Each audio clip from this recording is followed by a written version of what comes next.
It wasn't the sound of my father's footsteps in the hall that made my blood run cold. It wasn't the quiet, deadly click of his study door opening.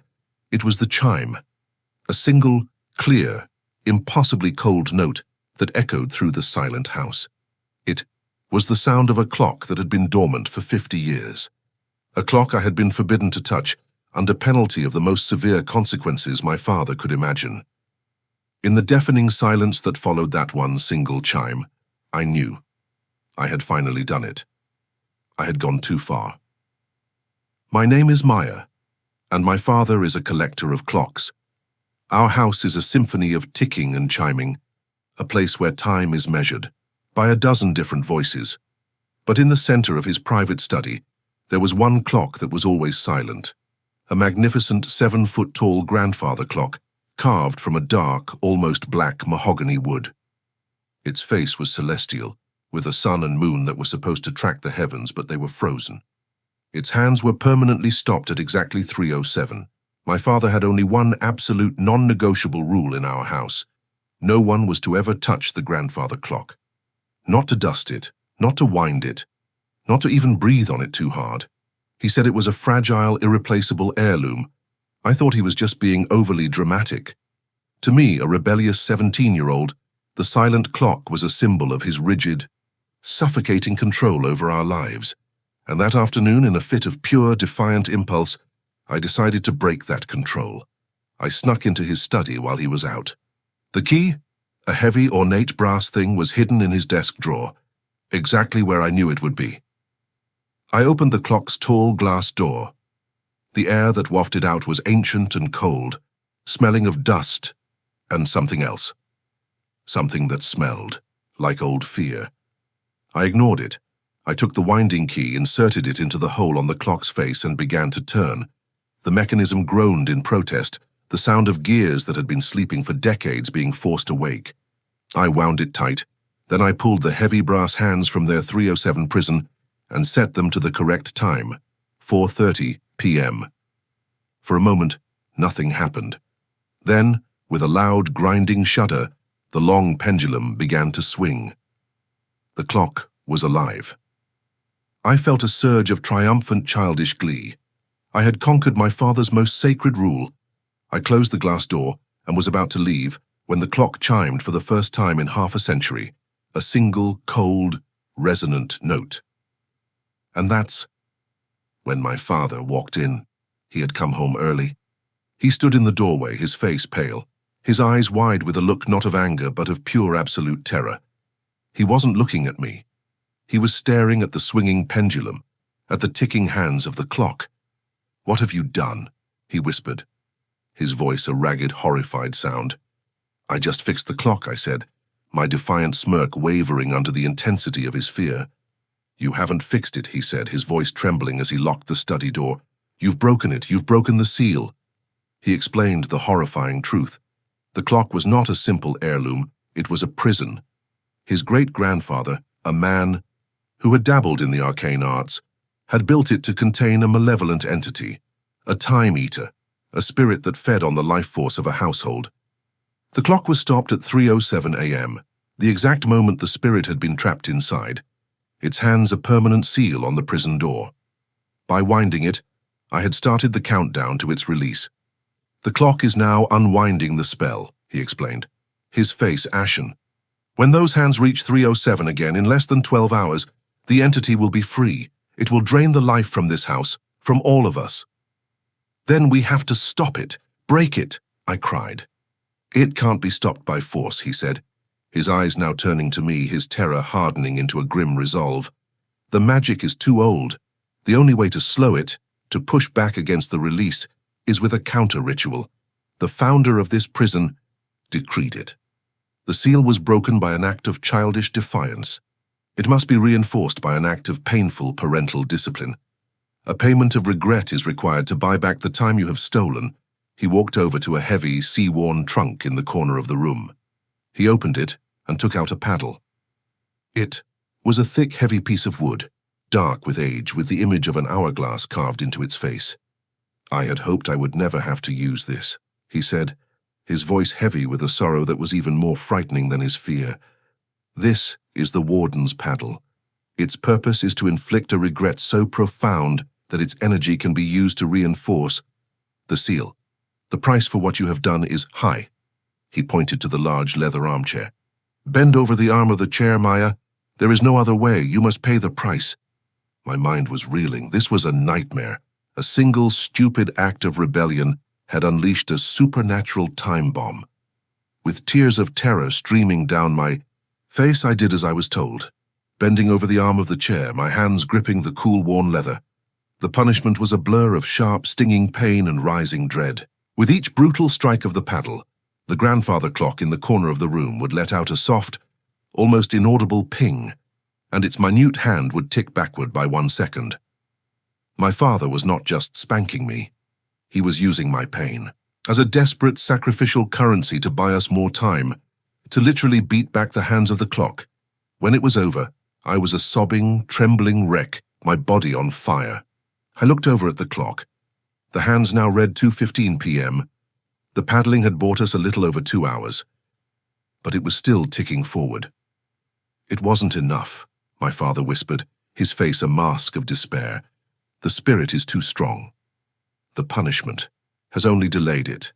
It is still coming, and it will be free at 3:07 a.m. I had gone too far. My one mistake had doomed us all, and now we had only a few short, terrifying hours left until a monster from a forgotten age would be free to consume. Hers, the 2 hours we had bought with my pain, felt like a cruel joke.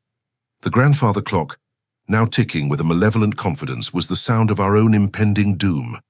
The air in the study grew colder, and the shadows in the corners of the room seemed to deepen, twisting into unnatural shapes. The house itself seemed to be dying around us. The fresh flowers in a vase on the mantelpiece began to wilt and turn brown before our very eyes. The time eater was getting stronger, its influence leaking from its temporal prison. There must be another way, my father whispered, his face a mask of pale terror. He ran his hands through his hair, his usual composure completely shattered. My great-grandfather, he was obsessed with this clock. He kept a journal. It must be here somewhere. His eyes darted around the room and then settled on the clock itself. Inside, he breathed. It has to be inside. The thought of opening that glass door again, of touching the cursed object, filled me with a primal fear. But we had no choice. We were in a race against our own mortality. My father took a deep breath and approached the clock. The moment his hand touched the brass handle of the glass door, a low, guttural growl echoed from within, and the entire clock shuddered violently. He recoiled, his hand shaking. I can't, he said, his voice trembling. It knows me, it knows my bloodline. He looked at me and I understood. The curse was activated by my transgression.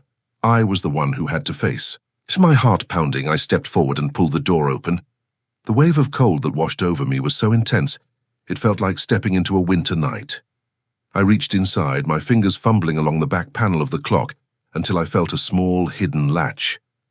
A secret compartment swung open, revealing a small leather-bound journal. We scrambled back to the desk and opened it.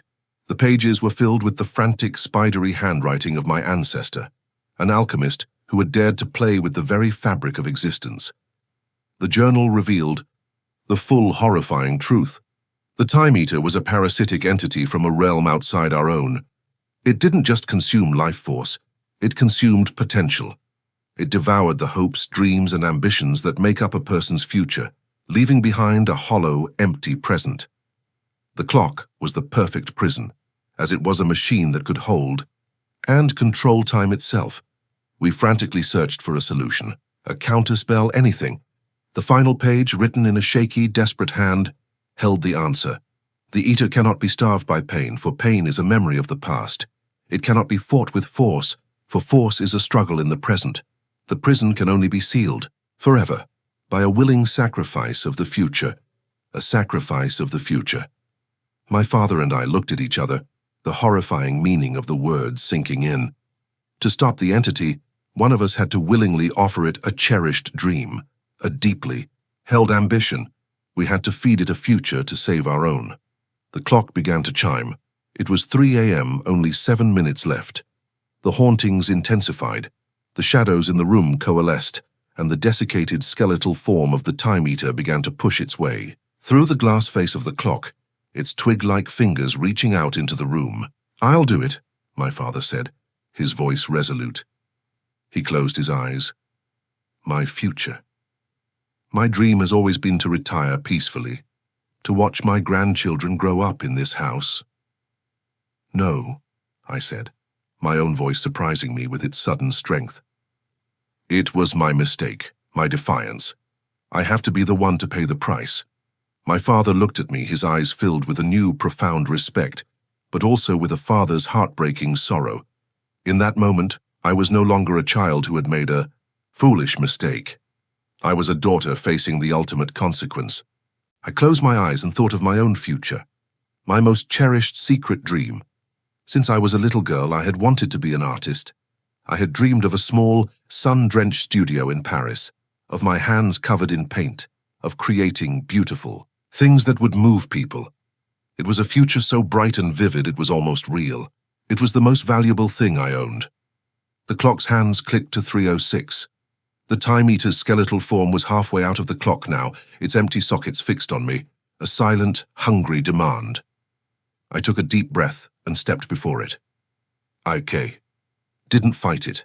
I opened my mind and offered it everything.